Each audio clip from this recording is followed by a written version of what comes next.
буду держать микрофон, чтобы погромче было. Да, действительно, я из города Глазово. Я родился там, вот, и на протяжении, на текущий момент 9 лет уже теперь работал в компании Blackstar, вот, потому что не так давно я из нее ушел и занимаюсь развитием собственного проекта, собственной компании, вот, с теми же артистами работаю, в частности, там, и даже со Звонким, который сейчас сегодня будет выступать, с его лейблом, мы тоже много различных рекламных проектов реализован. Так вкратце я расскажу просто, чем я занимался и что я делал, почему я попал в Blackstar и зачем мне все это нужно. Вот. Начинал все в городе Глазов, вот, где родился, где учился, закончил 11 классов и решил поехать на свой любимый. Вот она сегодня тоже здесь. Она поступала в Санкт-Петербург, вот, и в Глазове особо институтов с открытыми такими объятиями меня не ждали, потому что я был не совсем отличником, хотя мама у меня была моим же классным руководителем и учителем русского и литературы, вот, но как-то цель у меня была всегда выбраться из города, и вот, собственно, я поехал в Петербург, там же я поступал честно, даже уже сейчас не помню название института, вот, но экономика и финансы, вот, собственно, как раз Юлия, моя жена, подсказывает, вот, куда я поступал, и там, отучившись всего год, я уже, полноценно работал, искал себя, и работал и охранником, и каким-то продавцом-консультантом, и, в общем, кем только не был, вот, и наткнулся на такую работу, тогда это только начиналось создание и продвижение сайтов. Вот, я устроился менеджером по продажам и понял, что это то, что мне нужно, интересно. Вот, и в тот период мы как раз уже поняли, что мы прожили почти 4 года в Санкт-Петербурге, вот, и поняли, что это город не совсем наш, не нашего ритма. Вот, как-то все так там было медленно, долго и неприбыльно. И мы одним днем просто переехали в Москву, взяли одну коробку с собой и через день были уже в Москве. Жили всемиром, в шестером, в однокомнатной квартире, перебирались, в общем, не самые такие были, первое время не самая была легкая, но, в принципе, была какая-то цель, понимание, что ты хочешь делать, вот, и развитие было именно с точки зрения интернет-маркетинга. На тот момент я тоже хотел получить уже какое-то образование и, собственно, как-то получить хотя бы высшее или среднеспециальное, но когда начал смотреть по сторонам и, собственно, так смотреть, кто же из вузов может мне дать это образование, понял, что на тот момент ни один из вузов не понимал и не преподавал, и, в принципе, никто не знал, что такое интернет-маркетинг, что он существует, что такое сайты. И, собственно, я понял, что, наверное, пора отложить вопрос с образованием, и я углубился в вопрос именно работы, развития себя конкретно в этой сфере, и был таким для себя самоучкой, и, наверное, опыт и трудности, опыт продаж и каких-то ошибок, проб, они привели к тому, что, собственно, вот это само направление интернет-маркетинга меня максимально поглубило в себя, и я понял, что я хочу в этом развиваться. И на фоне этого я работал, если не ошибаюсь, в компании, которая занималась системами безопасности. Мы продавали видеокамеры для различных магазинов, не только. Вот. Но еще, когда я жил в Глазове, каких многих, наверное, парней и девчонок из глубинок, Глазов я так и не называю, потому что это не самая, хоть и северная столица Удмуртии, но это не самый ближний свет. Вот. И много чего в мои времена детства, ничего особо не происходило, и ты только смотрел там Муз-ТВ, ТНТ, РЕН-ТВ, тогда еще какие-то там, не знаю, еще музыкальные каналы ты видел, смотрел эти клипы, видел артистов, видел вот Тимати, как представили его. Для меня это просто Тимур. Вот. И, конечно, хотелось вот это почувствовать, тогда это было очень ярко. Ты хотел ходить гулять по красным дорожкам, тусоваться с артистами, раскидывать деньги, ездить на дорогих машинах. Все это, конечно, было, но это как раз, наверное, и смотивировало меня в эту сторону как-то смотреть и наблюдать. И когда я увидел, что у них вышел сайт, и они запустили мерч-бутик от Тимати, тогда это был первый магазин в интернете, еще не продавали только футболки. Вот, я увидел этот сайт, посмотрел, поплакал и подумал, что нужно его как-то поправить, даже если там пишешь, тогда еще в мейле я писал, что там, купить футболку от Тимати, этот сайт был не на первом месте, мне так терзало, и я прям должен был им показать, что это неправильно, как нужно сделать правильно. И я просто написал письмо на почту, думал, что понятно, что я буду один из тысячи, который напишет. И, вот. Ну и на следующий день я удивился, что мне пришел ответ. Оказывается, у них не было такого специалиста, они не знали вообще, что с ним делать, и пригласили меня просто пообщаться на тему того, что я могу предложить.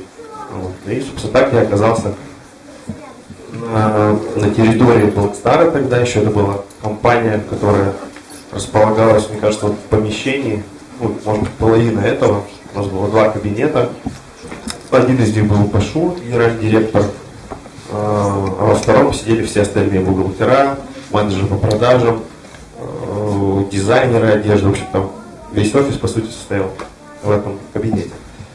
Вот, и вот с этого момента я просто пришел, сказал, что вот я могу им помочь сделать, реализовать этот сайт, изменить его, продвинуть его. Вот, сказал, что мне деньги не нужны, я начал работать, сказал, что давайте я докажу вам результат, что я в принципе могу сделать. Я оставался работать на своей работе, но при этом удаленно занимался продвижением на сайте. Примерно полгода я работал на них бесплатно и не просил никаких денег, чтобы просто показать, что я могу.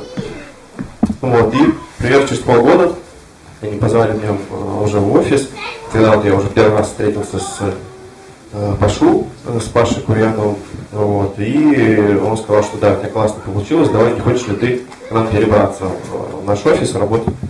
Вот, то есть тут была такая уже, можно сказать, внутри радость, но я понимал, что она, то есть те деньги, которые я буду получать здесь, они там в несколько раз меньше, чем на той работе, в которой я работал сейчас.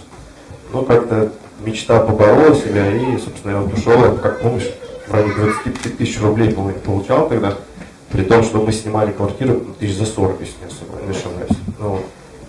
Поэтому как-то было так сложновато, но, в принципе, все, я устроился туда, начал работать. И вот, собственно, карьерная моя лестница в Blackstar началась с должности SMM-менеджера, и завершал я эту карьеру уже буквально 3 месяца назад. То есть я был первым сотрудником, который сделал, собственно, то есть был совладельцем нескольких бизнесов. То есть я был учредителем, самое простое слово, компании Global Star Russia, которую, собственно, сам я придумал. Это рекламное агентство, которое занимается продвижением. То есть если вы увидите рекламу и в ней какой-то персонаж из шоу-бизнеса рекламирует какой-то товар, процентов, наверное, 60 такой рекламы делал либо я, либо мое агентство, которое было частью Blackstar.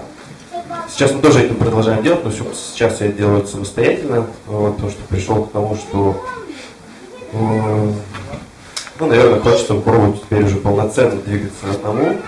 Вот, сейчас опыт есть. То есть, когда я только этим начинал заниматься, то есть не было никаких ни связей, ни друзей, ничего вообще, то есть никто не с тобой не хотел общаться, и тем более с человеком с непонятным акцентом, когда ты общаешься ну, то есть он явно виден, когда ты общаешься с москвичами или там, с петербуржцами и так далее.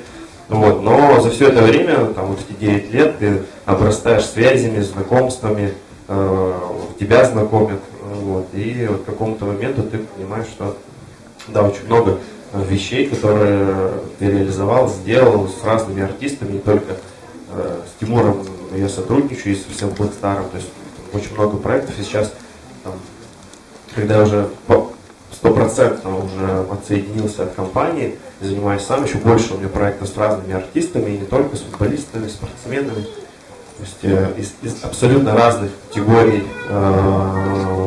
артистов, то есть там, мы можем общаться и обсуждать проекты, и сейчас несколько проектов реализован там, с Йосифом Пригожиным, с Валерией. Мы тут же общаемся с Филиппом Киркоровым по его клипу, интеграции туда каких-то спонсоров. Здесь же какие-то молодые артисты, если там молодежь, наверное, знает там, всяких Моргенштернов, Клаву Коки там, и так далее. Все ребята, собственно, с ними сейчас несколько клипов тоже реализованы делаем. То есть старое вот это поколение артистов, оно обращается к тебе, потому что понимает, что ты можешь, ну, потому что у них не было в те времена такого опыта и понимания вообще, что можно зарабатывать и на рекламе, и что можно, оказывается, снять клип и в него интегрировать какой-нибудь наши любимые чипсы Лейс там, и так далее, Пепси, вот, или любого другого спонсора. Вот, ты с ними на этом фоне общаешься, либо им придумываешь какую-то историю, которую можно монетизировать, да, там, не знаю, с Валерием мы делали историю с, если не ошибаюсь, с кормом для животных, вот, то есть как неожиданно, но оказывается, он очень любит животных. Плюс второй блок у него был как раз со здоровым образом жизни и питанием. Вот, то есть мы придумали историю, связанную с доставкой еды. И она там является амбассадором, человек, который продвигает эту историю в массы. Вот, с молодыми артистами, которые сейчас, они же блогеры, они же артисты, певцы, как их можно назвать, тоже придумаешь какие-то футболки, они выпускают еще что-то, то есть ты им рассказываешь, на что еще можно зарабатывать или как себя продвигать в этом направлении. Вот. И сейчас, наверное, я работаю с многими, почти со всеми, наверное, артистами в российском шоу-бизнесе, то есть либо они звонят и хотят что-то, чтобы мы реализовали, сделали, либо меня знакомят с ними, чтобы что-то можно было реализовать. Поэтому сейчас такое время, когда,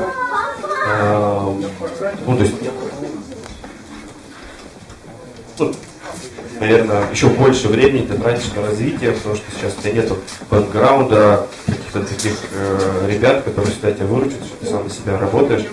Вот, поэтому сейчас еще больше интересности. Такая интересная работа начинается на развитие, на возможности свои, и что можно, в принципе, реализовать.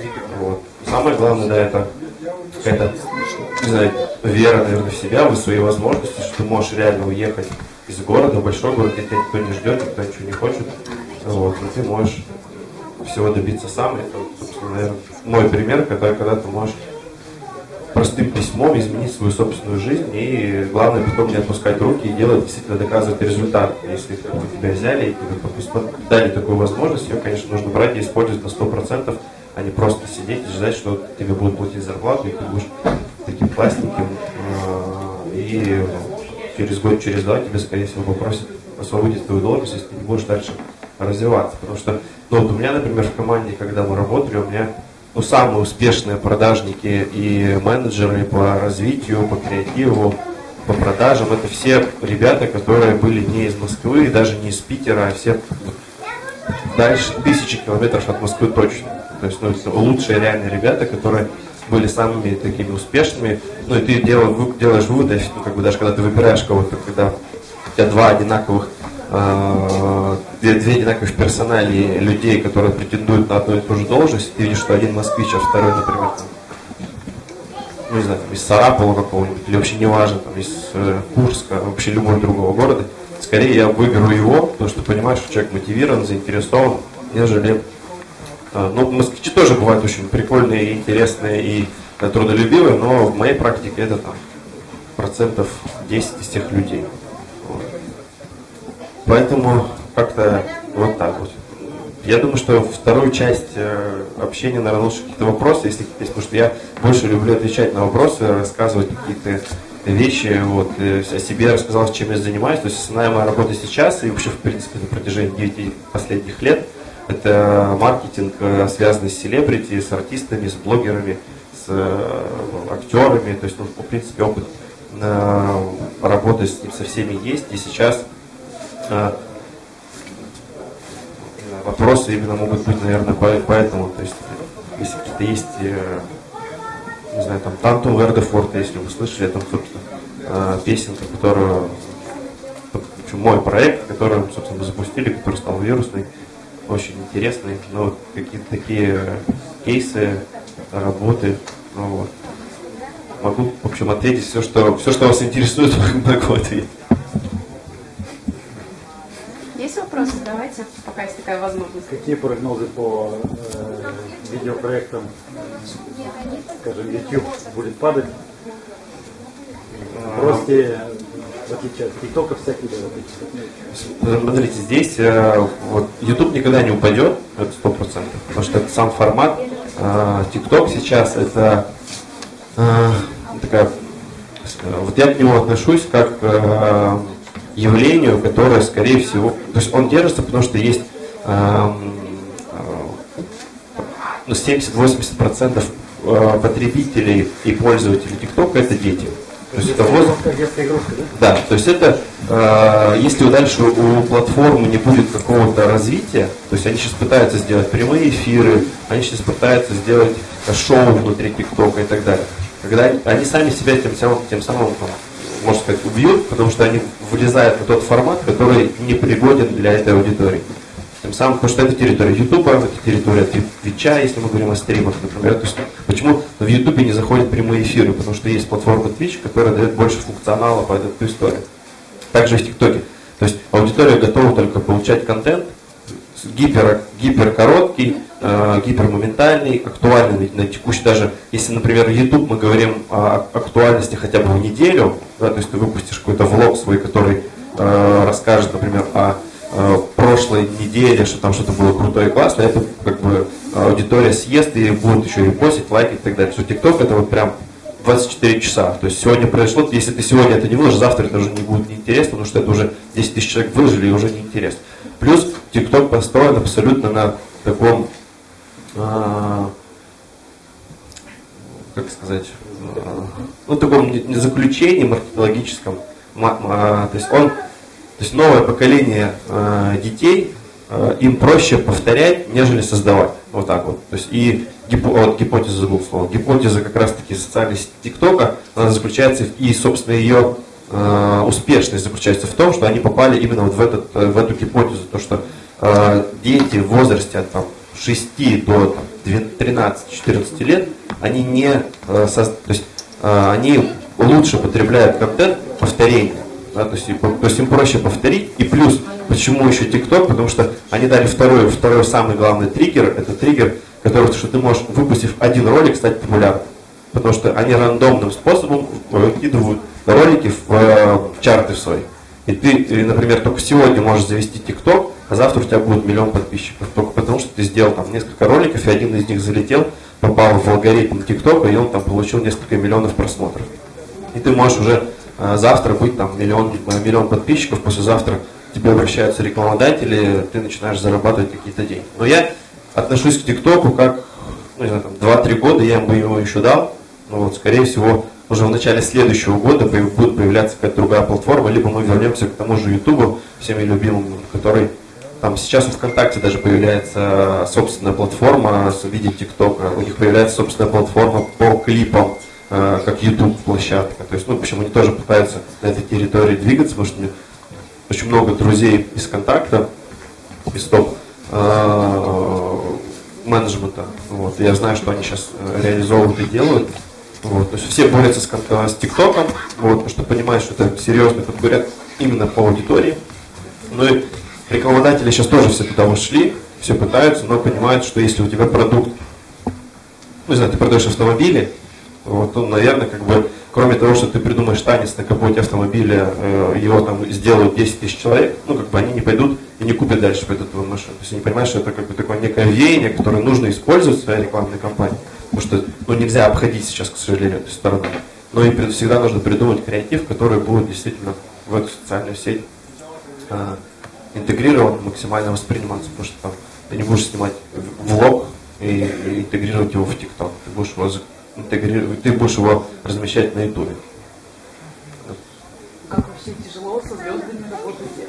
Да, когда люди всеми амбициями, всеми капризами, запросами. Мне как жене организатора очень тяжело. Очень тяжело, например, из примера. Тяжелее на самом деле сейчас с молодежью этой, я думаю, организаторы даже даже этого фестиваля, наверное, могут рассказать, как там тот же самый Звонкий, который не так, я не знаю, поднимите руки, кто знает, в принципе, артиста Звонкий. более молодое поколение знает то, что там. Одну песню-то точно Ну вот одну песню, да, вот это вот поколение, вот я так и называю вот, артистов, то есть я ничего плохого против артиста не имею. То есть я знаю прекрасно, ну, то есть с ними я лично не знаком, но с его лейблом и с его менеджментом мы там и с другими артистами, то есть он на Violet Music подписан, у него на этом лейбле Елка, артист, у них там. Мария Крайбери, да, тоже хорошая девчонка, мы с ней пару проектов делали. Ну, то есть есть другие артисты, с кем мы работали. То есть, и вот просто есть ряд артистов, которые, ну, от одной песни. Да, то есть они выстрелили, и вот они на этой песне 1 год и пытаются. То есть другие новые песни, просто это проблема этих артистов, что каждый следующий хит они должны либо еще круче сделать, но зачастую у них как бы получается что-то среднее, и, ну, как бы, и это не так залетает, но при этом это тоже классные песни могут быть. Но их, вот как Юлиану Караулову, я с ней очень хорошо общаюсь, вот ее, она как ездила со своей этой песней орбитной, вот какие бы классные другие песни не выходили, ну не поют ее там так, как вот эту песню, например. Хотя они очень много других песен классных делают.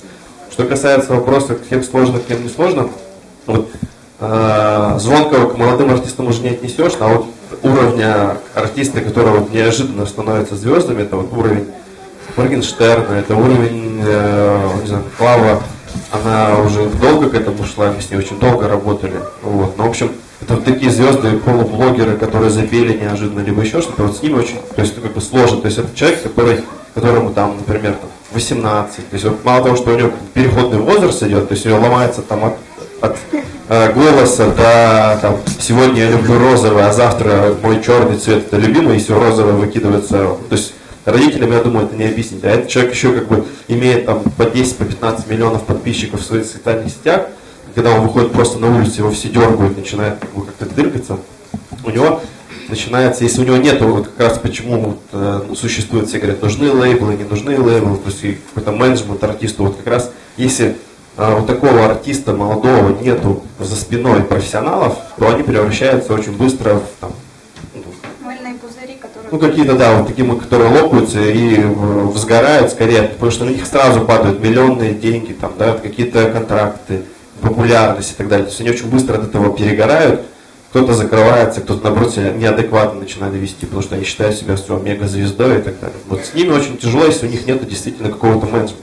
Вот, как их называют инди-артисты, которые считают себя самыми там классными, у них нет лейблов, менеджмента, как правило, его же концертник, это его же там сват-брат Кондрат, с кем они там сидели за партой, и он же тут неожиданно работал или получил строитель специального станочника, вот, и тут же он сейчас, вот завтра он стал концертник-директором, да, то есть, ну, это как бы элементарный райдер даже, то есть не можешь с ним согласиться, потому что он о нем ничего не понимает, но он его кореш, поэтому надо с ним разговаривать, потому что с ним ты не можешь говорить, потому что он отправляет его к тебе, а этот парень, ну, как бы, то есть нету школы у них, и нету, из-за того, что они считают себя уже супер топ-звездой ради из одной песни, они уже не считают себя, ну, как бы, изучить вопрос, узнать, как рынок действует, да, что там, не знаю, там, просить S-класс артисту, не знаю, там, который только-только взлетел и там понимая, что, например, там какие-то друзья попросили организатора, это невозможно, или, например, там в регионе нет такой машины.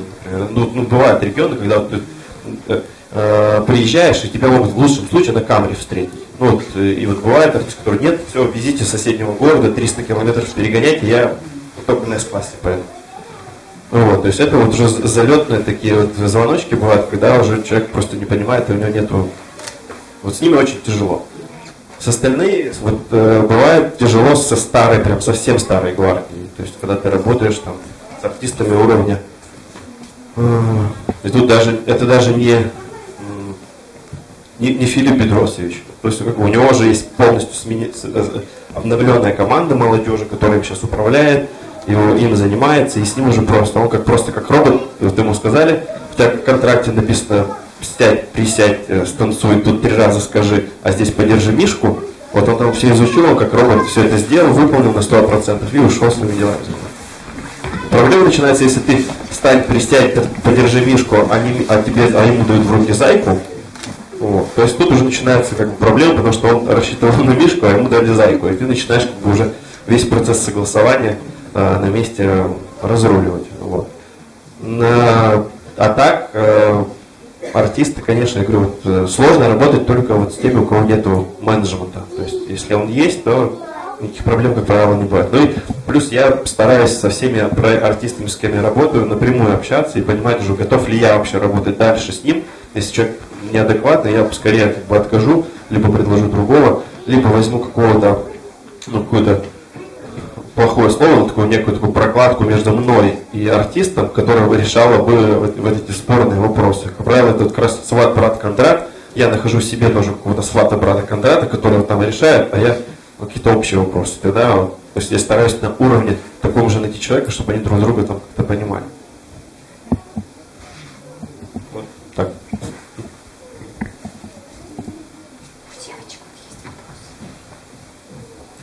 Вижу, что есть вопросы. Стесняйтесь, девчонки, спрашивайте.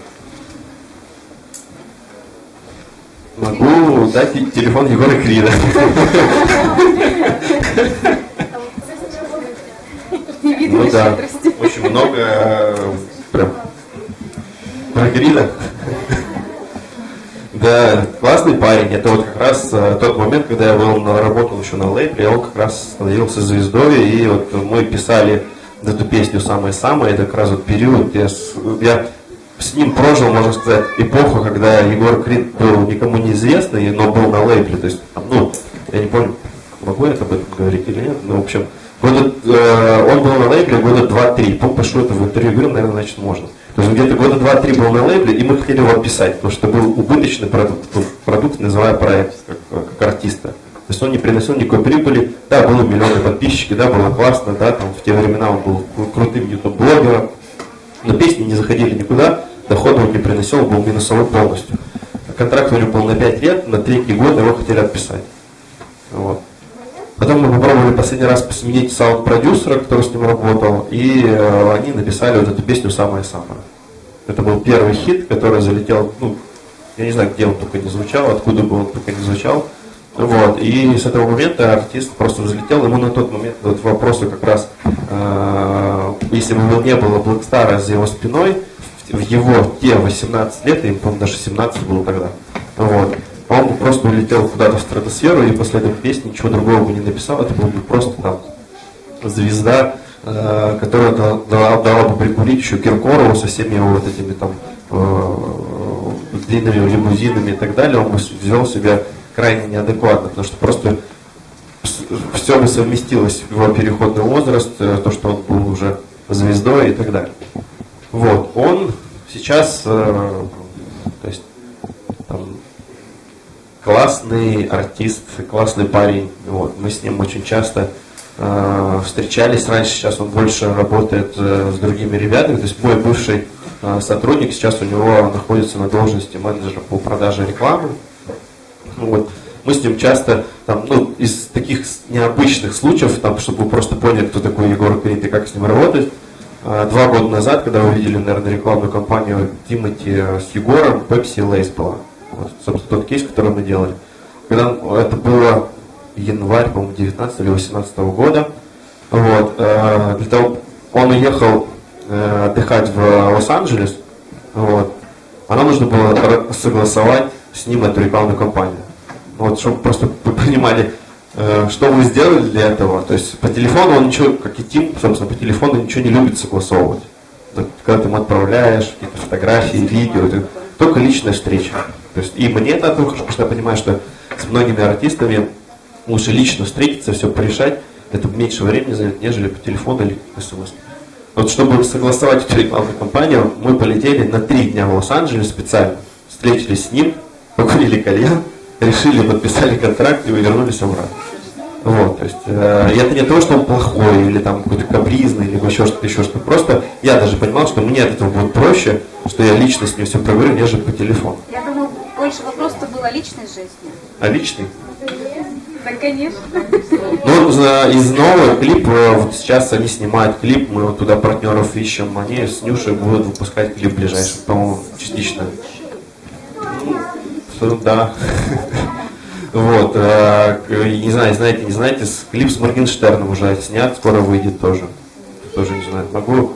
Нет, не могу даже, потом Егор меня убьет, если я ему кадры покажу. Вот, он уже снят, он уже есть, тоже выйдет в ближайшее время. Вот. А? Покажите, где Мадей, Егор. имеется в виду. Что-то не интересно. Кусочек могу показать. А у вас трансляция идет, да? Запись. О, вырежьте потом. Я запомнил. Правда, открытие просто.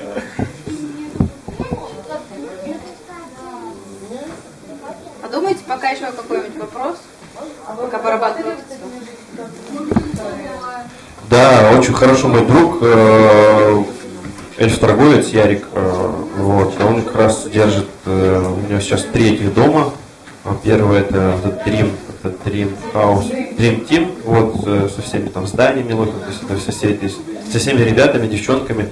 И еще 2 дома, честно, я даже не помню, как они называются. Вот.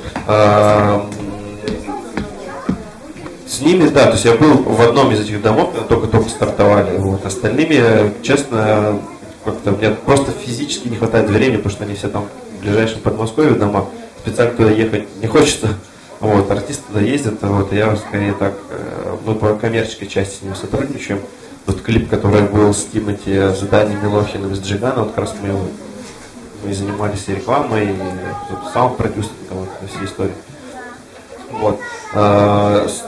Их слишком много, ну просто я реально в них путаюсь, для меня они все на одно лицо, вот вы, может быть, отличаете, я вот, к сожалению, для меня вот, блогеров, для меня еще в голове блогеры это там Катя Клэп и как, я не знаю, кто-то еще смотрит, вообще знает о существовании нового поколения таких блогеров или нет. Вот там Иван Гай и эти, каких Влад Бумага, вот эти все ребята, мы с ними пересекаемся, встречаемся, ну как бы там дальше привет, там здрасте, ну как бы, там, мне, ну как бы я немножко в другом уровне живу, в плане вот, то есть, те вещи, которые они сейчас пропагандируют, делают, и что вот у них в ваших головах происходит. Мне уже 34 года, к сожалению, как бы я не хотел, то есть моя хотя работа заключается продавать и придумывать контент, связанный, который употребляет молодежь, вот, но вот именно общение с ребятами, которые в таком возрасте, и ты, например, вынужден, например, там, я недавно познакомился и как бы могу, наверное, назвать сейчас хорошим, ну, прям другом, уже, не знаю, кто-то знает, Рахима. Вот, то есть мы с ним познакомились месяц назад, вот, и получилось так, что у нас какой-то с ним вайб один тот же произошел, вот мы сейчас с ним занимаемся, он сейчас будет, мы не успели с ним посотрудничать на песне Фэнди, вот он мне прислал 3-4 новых трека, я его сейчас консультирую по трекам, которые он в ближайшее время будет выпускать. К вопросу того, какие артисты разные и так далее. Например, с Тимом, ну, то есть, вот, супруга моя, Юля, не даст мне соврать, вот, он просыпается не раньше 1-2 дня, дальше занимается своими делами, там съемки раньше 6 не ставлю. Если ты хочешь с ним что-то решить, ты приезжаешь на студию. На студию он бывает в 11 часов ночи. Соответственно, чтобы решить какие-то свои вопросы, он должен приезжать к 11 часов ночи. Как правило, у него кто-то есть тоже на студии. Ты ждешь 2 часа, пока он освободится, потому что он тебе сказал приезжать к 10. Ты сидишь часа 3 ждешь, потому что он занимается, там что-то пишет и так далее. В промежутках ты как бы его ловишь, какие-то вопросы свои решаешь и уезжаешь. Также здесь там, 70% артистов, блогеров, каких-то ребят, с кем я встречаюсь, они живут немножко другой жизнью, у них там день начинается с 4-5 часов дня, вечера, как правило, это либо студия, либо какие-то съемки, либо что-то еще, и ты вынужден, короче, подстраиваться под них и ехать, встречаться там в 11-12 часов ночи. Там с Кридом мы встречаемся не раньше 12 ночи, обычно какая-нибудь чихана, где есть кальян, закрытая вип-комната, и мы сидим, как бы общаемся. Вот, как бы такой формат. Я понимаю, что в таком формате я как бы с ним вопросы все решу. Если бы я его дернул и приехал, встретился бы в офисе, мы бы так посидели, ничего бы не решили, как бы, и разбежались. То есть лучше с ними общаться в той атмосфере, в которой им своим комфортно, интересно, они тебя слушают. Вот, ну, там, с любыми другими артистами, как бы, в принципе, со всеми. То есть, если у тебя, например, назначена с ними встреча, ты встречаешься примерно час, ты тратишь на то, чтобы просто ни о чем поговорить, выслушать, что-то увидеть, что-то тебе покажут, посмеяться, что-то еще сделать. И по факту где-то полчаса ты общаешься по делу. Потом опять ты не можешь просто так уйти, потому что ты уже получил все, что тебе нужно, ты вроде как бы хочешь уехать, потому что 2 часа ночи. Ну, ты не можешь это сделать, потому что тебе еще там показывают какие-то там еще биты, песенки, тебе что-то рассказывают, тебе нужно что-то обсудить, сплетни все послушать, переслушать, рассказать обязательно другую сплетню, потому что ты работаешь с другими артистами, и тебя спрашивают, а что у него? И ты должен как бы этому не насолить никак, лишнюю информацию не слить, как с клипом сейчас, и так далее, чтобы потом тебе же не прилетело от другого артиста, потому что все знают, что там с многими встречаешься, и все хотят как бы от тебя что-то выудить, какую-то информацию. Кто на кого дис написал, как написал, что-то такое. Ну вот, как-то так.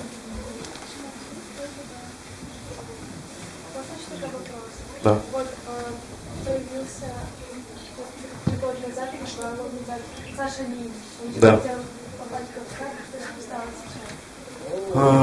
Я, честно, с ним вот так пару раз в коридорах только виделся. Мне он с самого начала не нравился. И тот подход, как он вообще пытался залезть в Blackstar. Вот и фраза «залезть», она именно вот такая.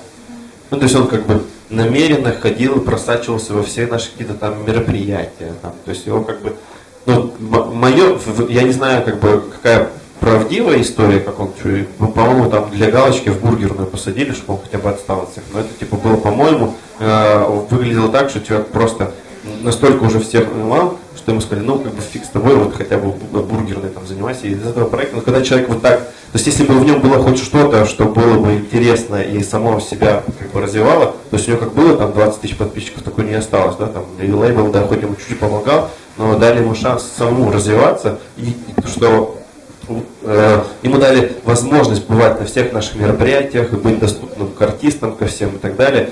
Но вот он так воспользовался, что у него, как бы, на мой взгляд, ничего не получилось. То есть, имея такие возможности, которые дали ему зеленый свет, ну, блогеры, на мой взгляд, не получилось. Он как был, как Саша Лимп. Ну, как бы я с таким лимпом даже, в принципе, то есть мне даже название не нравится, я уже оттал какой-то лимп, что-то липкость, трюмка, да, как бы такое себе. Саша, там, не знаю, там, бумага его назывался, был бы прикольный, там, или там Саша Бургер какой-нибудь, тоже прикольный. Ну, то есть даже вот от этого. Поэтому не могу ничего сказать ни хорошего, ни плохого, потому что я с ним лично как бы совсем мало общался. Но вот судя по тому, что я вижу сам, и как бы что, где он появлялся, и какой зеленый свет ему, какому контенту давали, вижу, что у него ничего не получилось просто. Значит, сам человек просто не, ну, наверное, не талантливый, либо не взял, как правило. Ну, например, 70-80% успешных блогеров, они же полностью продюсированные. Да? То есть это люди, которых полностью продюсирует команда, которая в них увидела кого-то. То есть, ну, чтобы вы просто понимали, там, средний ролик снимается там, от 10 до там, 50 тысяч рублей. То есть на развитие блогера вкладывают примерно там, 1300-500 в месяц. Вот, чтобы это, если мы берем как бы на рельсы, если у него появился какой-то продюсер, который в него верил, там в Лип Сашу я бы не вложил такие деньги, например, да, но вот там Ярослав, вот мой друг, как раз у которого Dream House, вот эта вся эта история есть, он в своих блогеров на начальном этапе тогда еще вкладывал живые деньги, чтобы снимать ему, потому что он брал ребят, там, не знаю, он приехал в Шаркан, увидел тебя, например, понял, что у тебя там 1000 подписчиков или 50, но ты делаешь такой контент, который понимает, что если дать этому охват, да, это будет заходить. Он в него поверил, взял его, привез в Москву, дал ему там квартиру, дал ему какую-то минимальную совсем зарплату, он создал вот эти Dream House, вот у него была идея, он просто набирал разных ребят, разного направления, он понимал, что, например, ему нужна красивая, смазливая девочка, потому что которая будет краситься, и это как бы классно, и он искал такой формат себе какого-то блогера, он там искал пацана, который будет накачанный, там он будет нравиться девочкам, и он там должен, не знаю, там юморить, либо еще что-то там по YouTube-блогерам, он понимал, что у него дырка есть, например, в автомобильной тематике, он искал блогера, который шарит в машинах, там еще в чем-то. Дальше в них вкладываются, после этого подписывается какой-то некий условно продюсер, я здесь, честно не знаю, продюсерских у них контрактов у него или еще какой-то.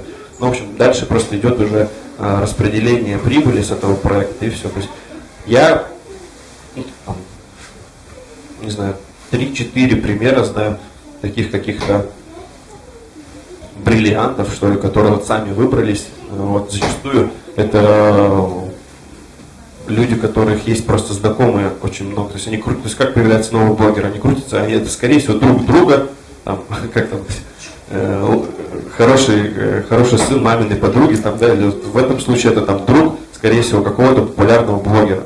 Ну, то есть если вы посмотрите, окружение как бы новых блогеров, тиктокеров, тех же самых и так далее, которые мега быстро набирают обороты, как правило, это близкие друзья, не знаю, там, какого-нибудь условного Рахима, например, да, там, или там Егора Криду, грубо говоря, там, да, который там с чего-то начинал.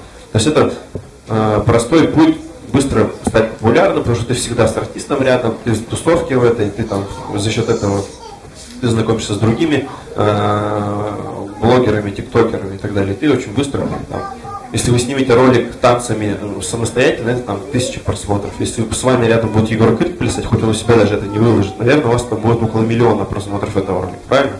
Ну вот, и так как они там все находятся и крутятся во всем этом, близко с каким-то своим другом, хорошим тиктокером, у них есть возможность, поэтому это быстрее происходит. И тут не нужно там какие-то деньги большие и так далее.